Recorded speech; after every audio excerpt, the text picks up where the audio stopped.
Друзі, привіт! Маємо Xbox Series S, один з перших, які потрапили в Україну. Приставочці маємо 2 рочки. Прийшов час її обслужити, тому поміряємо температуру в простої через півгодини роботи. Як ми можемо бачити в головному меню консолі. Потім годинку пограємо в Cyberpunk і поміряємо температуру до обслуговування. Після покупки нічого не мінялося, нічого не обслуговувалося. Отже, температура простою ми можемо бачити зараз 32-33 градуси. Будемо брати по максимальному. Запускаю свій навантажувальний тест у вигляді Cyberpunk на дисплеї 4К 60 Гц. Для цієї приставочки Overheat, але для того, щоб навантажити по максимуму, підійде. 1 hour later.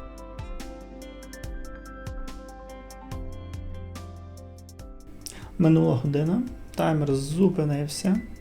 Міряємо температуру на гарячу, щоб подивитися, що видає коробка. І одразу маю зазначити, що я невірно поміряв температуру, тому що в центрі гриля найпрохолодніша точка.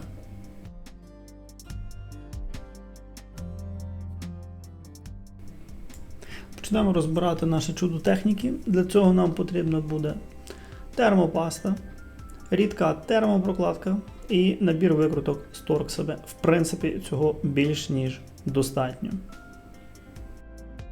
Обережно або не дуже лопаточкою чи пласкою викруткою знімаємо заглушечки з винтиків, що тримають нижню кришку консолі.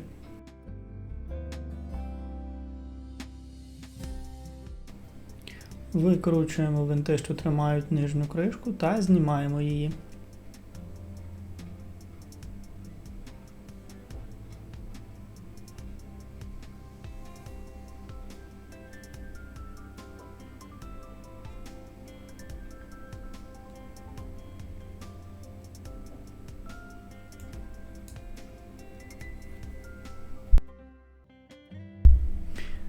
А тепер дуже цікавий момент. Так як приставочка до цього моменту не розбиралася, тому ми можемо бачити, що Xbox на заводі, вірніше Microsoft, криво закрутили винтик. Неймовірно, просто неймовірно. Викручуємо довгі зелені болтики, які тримають верхню кришку консолі. Тобто весь сендвіч металевий, вставлений в кришку і наскрізно прокручується дуже довгими болтиками зеленого кольору. Почнемо з них.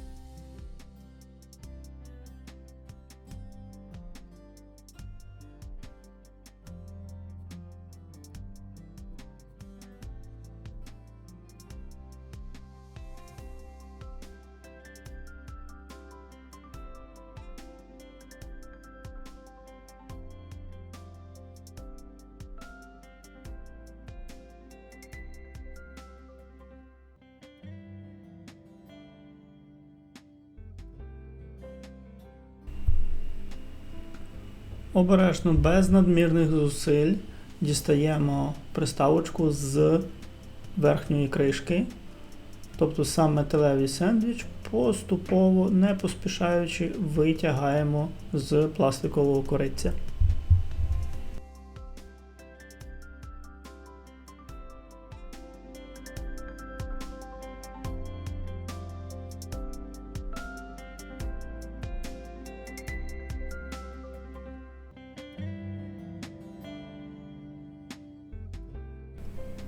Тут можна бачити модулі Wi-Fi, модулі Bluetooth та кнопочку вмикання і вимикання консолі фізично. Обережно починаємо знімати модулі з плати Bluetooth.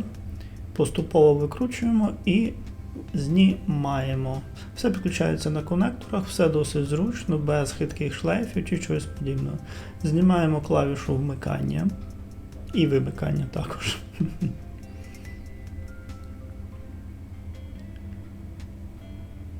І на черзі Wi-Fi модуль. Так само обережно все скручуємо і поступово відключаємо від конектора.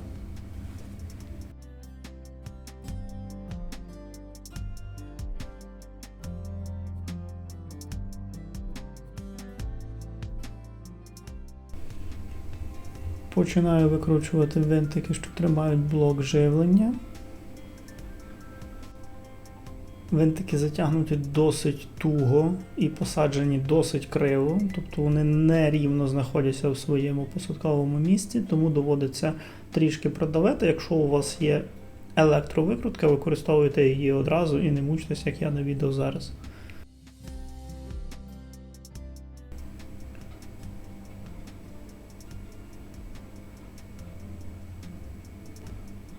Знімаємо верхній гриль металевого сендвіча, теж є трошки пилу, але нічого критичного. Вентилятор, що витягує повітря, ось так виглядає сам блок живлення, дуже маленький, дуже компактний. Відключаємо вентилятор, беремося за дроти ближче до конектора і обережно поступово витягаємо. Бачимо невеличку відсилочку до майстра Чіфа, і таких от великодок буде декілька в самому Xbox. Дрібниця, але приємно. Продовжуємо розбирати консоль, знімаючи далі блок живлення. Він прикручений досить солідно, тому винтики викрутити треба пристойно.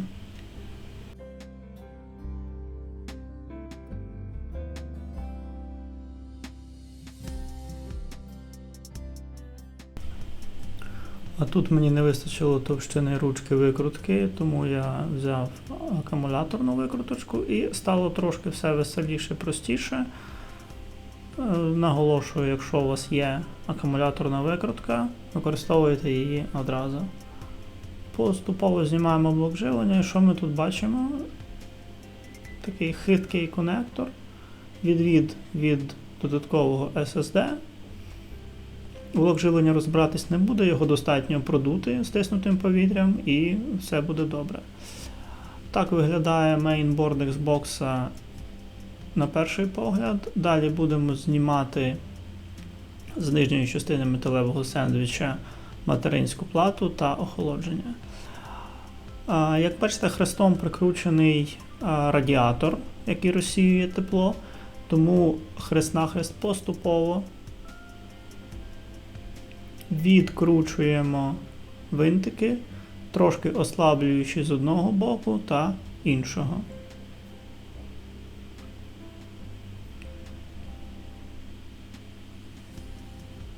Знов таки все закручено досить туго, тому деякі зусилля прикласти потрібно.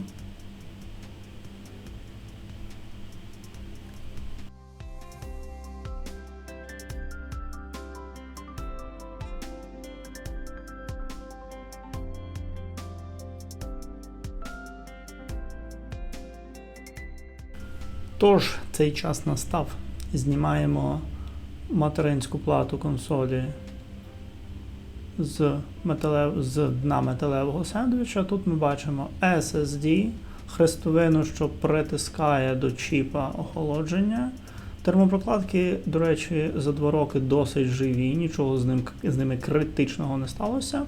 Їх можна не міняти, але якщо ми полізли робити добре, то будемо міняти все. Обережно підхитуємо край хрестовини, щоб він знявся з зачепа на виступі охолодження, і так робимо з кожною стороною. Достатньо зняти 3, четверта зніметься, власне, вже без проблем, не буде ніякого притиснення і натягнення, тому обережно шліцевою викруточкою підважуємо і все знімається. Головне не перетиснути, і щоб викрутка не злетіла і не пошкодила якісь SMD-елементи на платі або що. Тут бачимо самотній чіп відеопам'яті. Прокладочки живі, термопаста суха зовсім. Тут ще нічого ловити.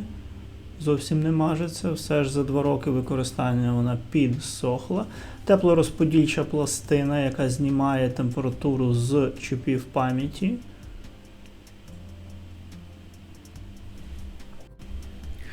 Обережно, без зайвих зусиль знімаємо теплорозподільчу пластину з чіпів пам'яті.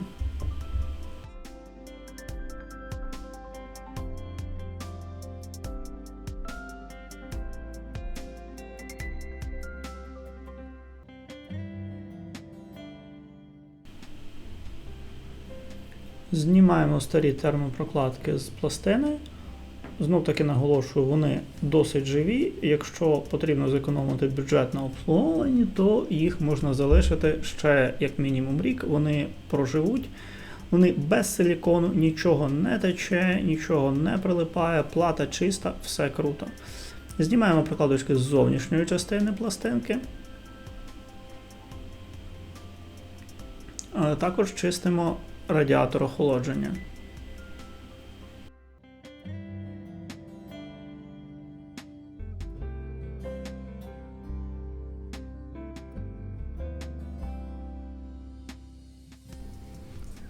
За допомогою White Spirit або будь-якого іншого розчинника, ватних паличок та ватних дисків починаємо прибирати залишки термоінтерфейсу з теплорозподільчої пластини.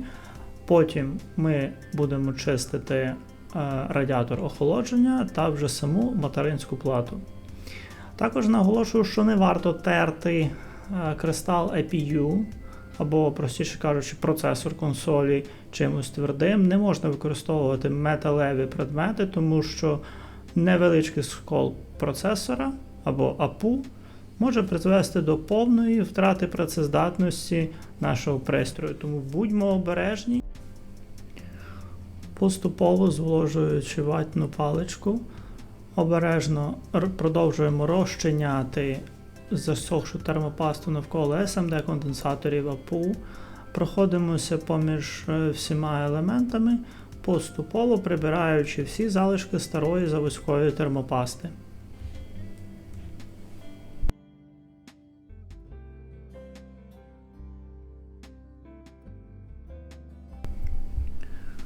Після того, як ми прибрали залишки термопасти між SMD-елементами, прибираємо розмазаний термоінтерфейс ватним диском, злегка зволоженим, нічого сильно не тиснемо, обережно продовжуємо чистити зону з IPU.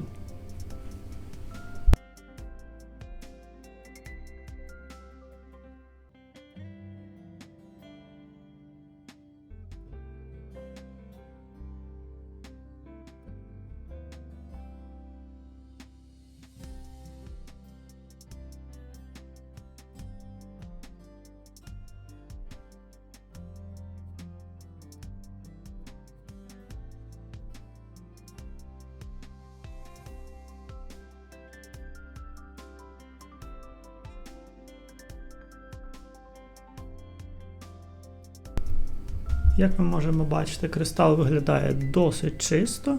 Ще раз проходимося ватним диском. Чистимо SSD.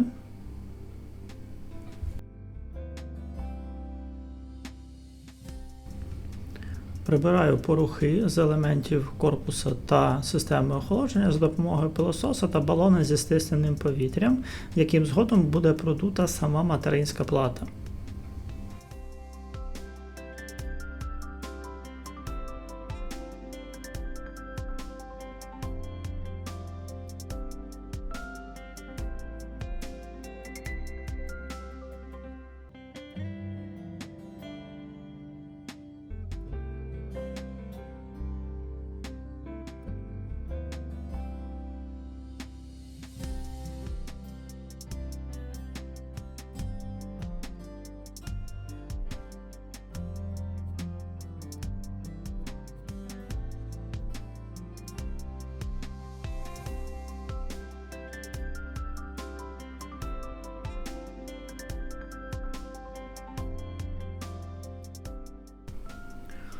Готуємо кристал IPU до фінального нанесення термопасти. Ще раз протираємо його ватним диском. Починаємо наносити термопасту. Видавлюємо невеличку кульку на кристал. І пластиковою лопаткою або карткою рівномірно розподіляємо по всій площі APU.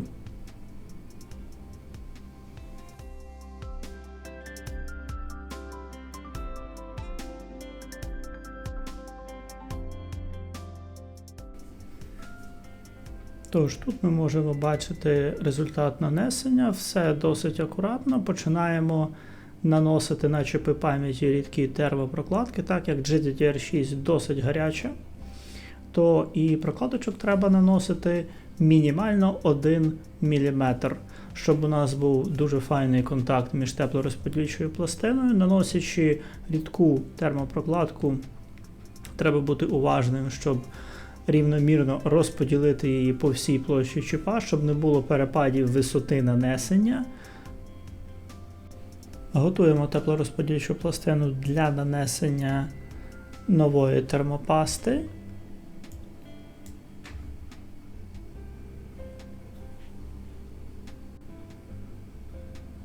Наносимо термопасту на мідну частину теплорозподільчої пластинки і рівномірним шаром розподіляємо по всій площі.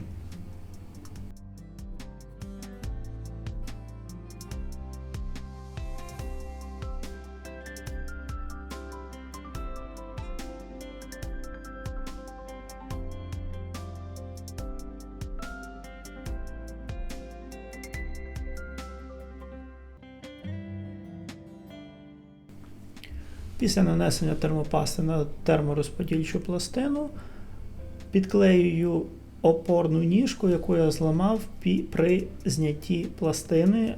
Будьте обережні, не повторюйте мою помилку, не намагайтеся натиснути на ніжку, щоб перевірити, а чи не відвалиться вона відвалиться.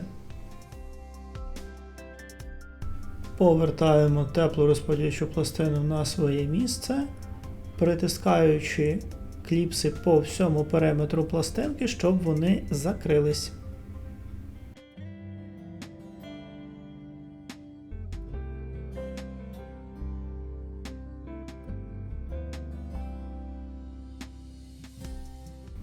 Приклеюю на своє місце мідний скотч.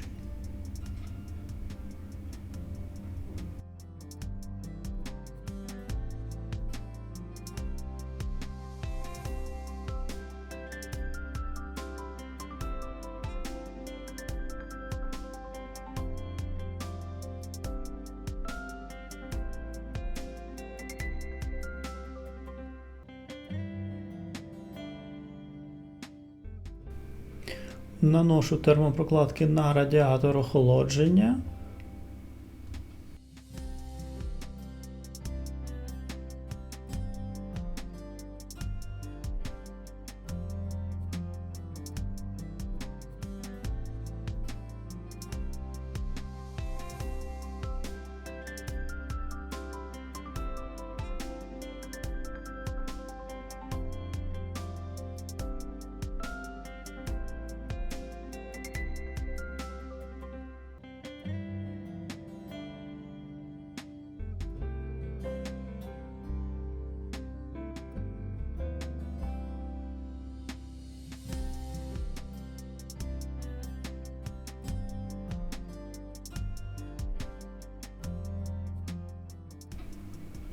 Повертаю радіатор на своє місце, вже повністю з нанесеними термопрокладочками під пам'ять.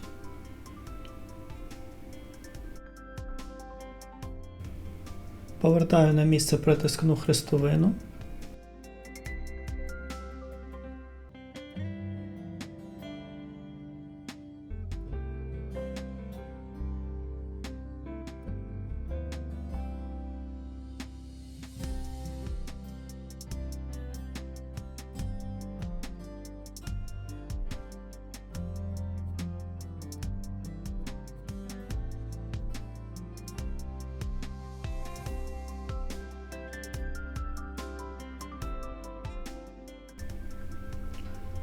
Міняю термоінтерфейс на нижній частині корпусу металевого сендвіча, прибираю старі термопрокладки.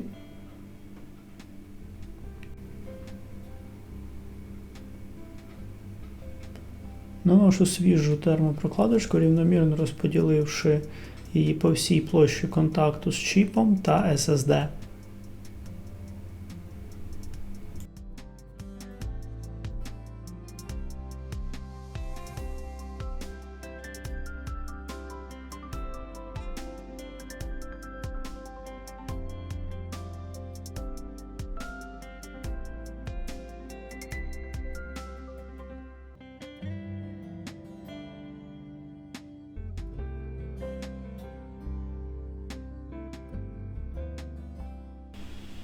Повертаю материнську плату на місце, обережно вставляючи в свої посадкові місця.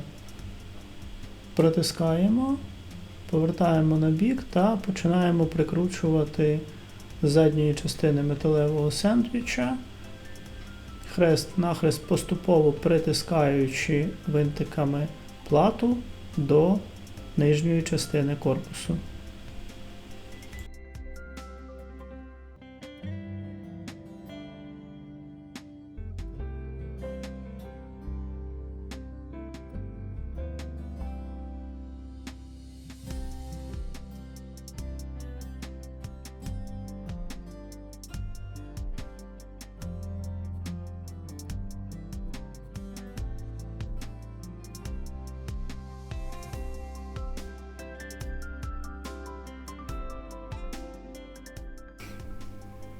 Ставимо на місце блок живлення.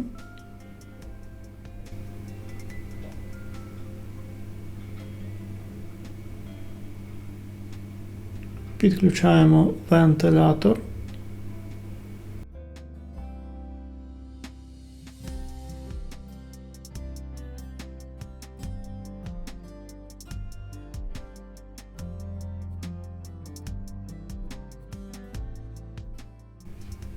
Повертаю на місце USB-заглушечку і закриваю металевий кейс верхньою кришкою.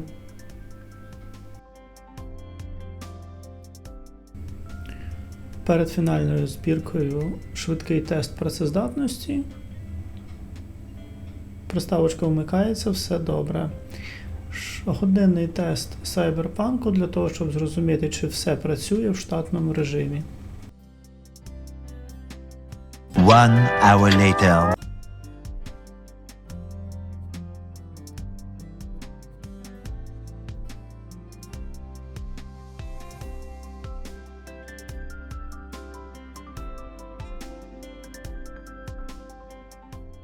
Все працює, ніяких проблем не виявлено. Фінально збираємо. В збірці я буду вже використовувати електровикрутку, щоб поліпшити собі життя, що і вам наполегливо рекомендую.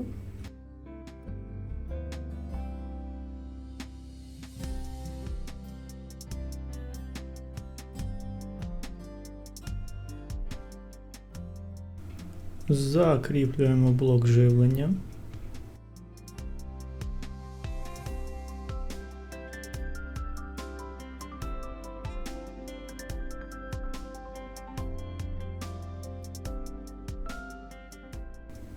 Не всі винтики я підтягую до кінця електровикруткою, інколи дотягую руками, щоб не зірвати всередині різьбу, тому що все ж це пластик, і при надмірному зусиллі винт не буде надійно триматися і буде прокручуватися в своєму посадковому місці.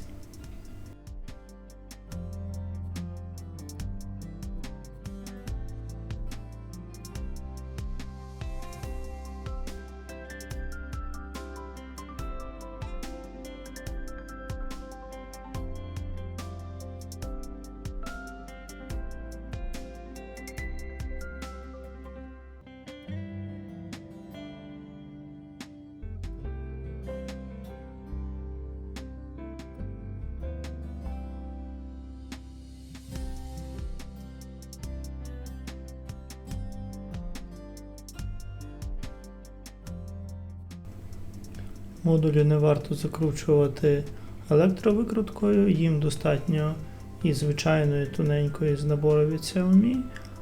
Обережно прикручуємо, нічого не перетягуємо, все ж тут ніякого зусилля надмірного не потрібно.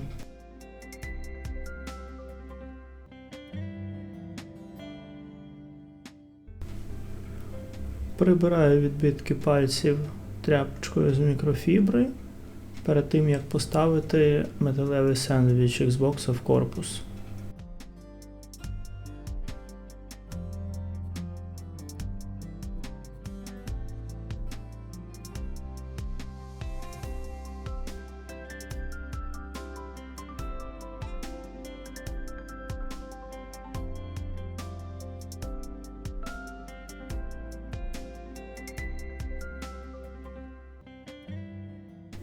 Дотягую винтики прижимної хрестовини системи охолодження.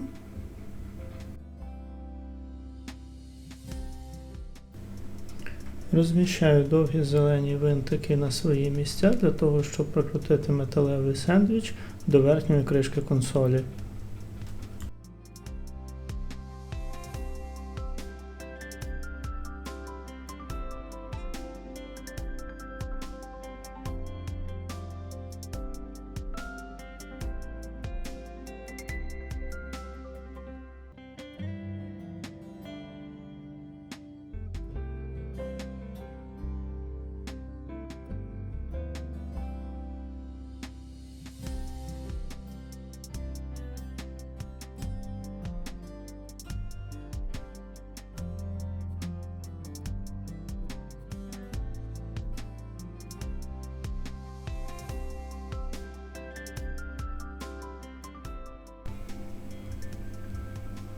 Встановлюю задню кришку на місце і фіксую її рідними винтиками.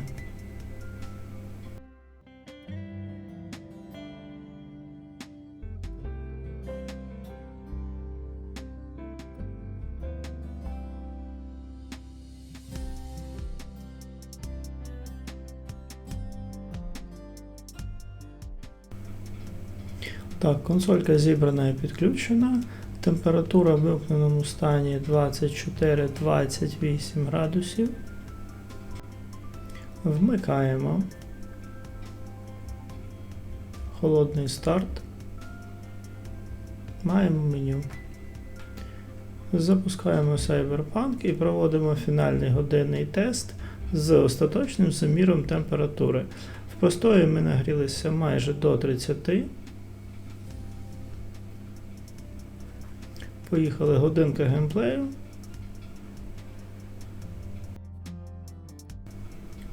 Настав час поміряти температуру після останнього прогону Cyberpunk в годину. Нагадую, що правильно міряти температуру видува Xbox на краях грилю, тому що в центрі температура буде найменша. Температура задньої частини на вдуві 30. Бекплейт пластиковий, але все ж 49 градусів, він досить теплий по відчуттях.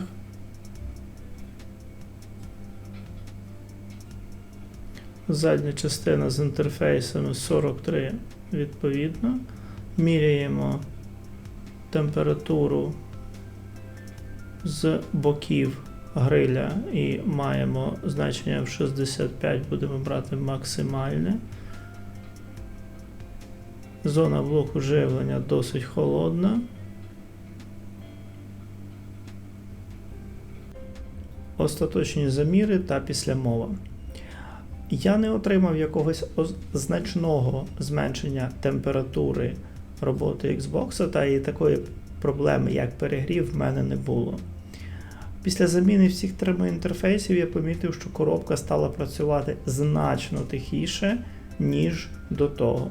Це не було критично, але він став крутити вентилятором значно спокійніше, але видуває аналогічно тепле повітря, як і до обслуговування.